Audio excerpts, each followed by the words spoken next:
Assalamualaikum warahmatullahi wabarakatuh. Berjumpa lagi dengan Bu Ana di mata kuliah Negosiasi dan Resolusi Konflik.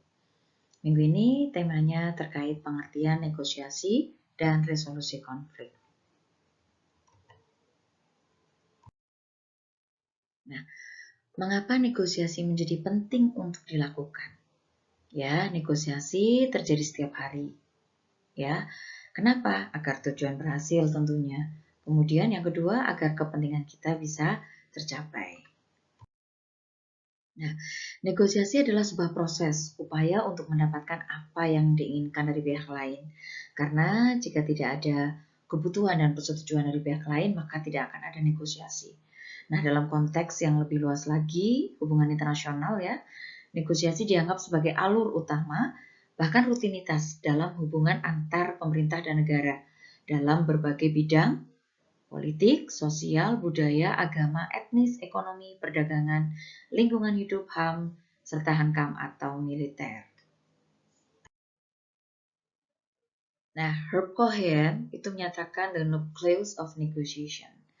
Jadi seorang pengajar ternama dalam keahlian bernegosiasi menyatakan bahwa ada beberapa prinsip negosiasi yang menjadi dasar dan harus diketahui oleh semua negosiator.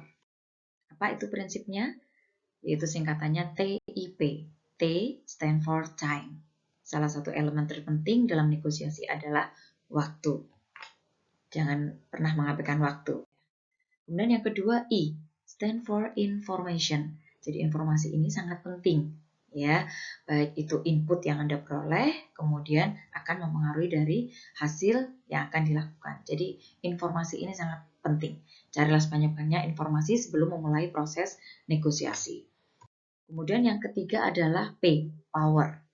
Power adalah kemampuan Anda untuk mempengaruhi perilaku pihak lain. Nah, ini penting. Kemudian negosiasi sebagai bagian dari diplomasi dilakukan demi mencegah ataupun meredam konflik melalui jalan damai.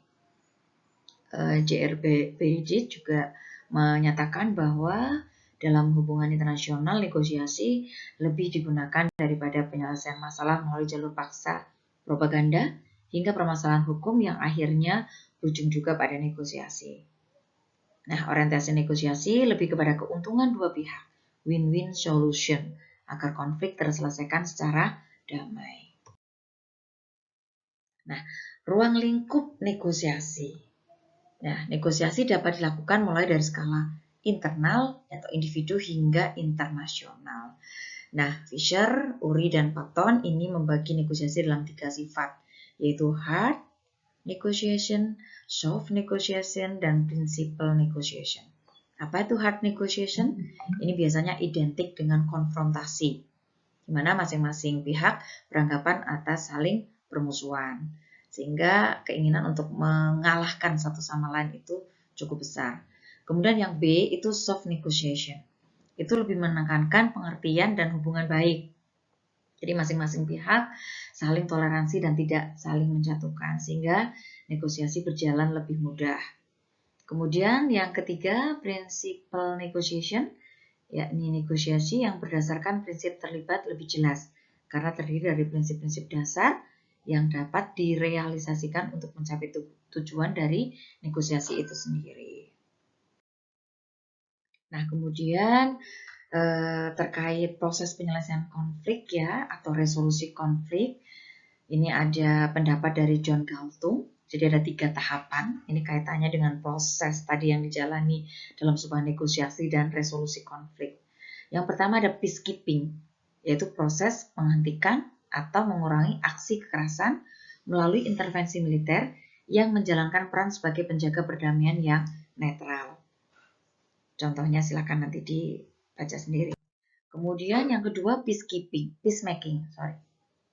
Peacemaking adalah proses yang tujuannya mempertemukan atau merekonsiliasi sikap politik dan strategi dari pihak yang bertikai melalui mediasi, negosiasi, arbitrase, terutama pada level elit atau pimpinan.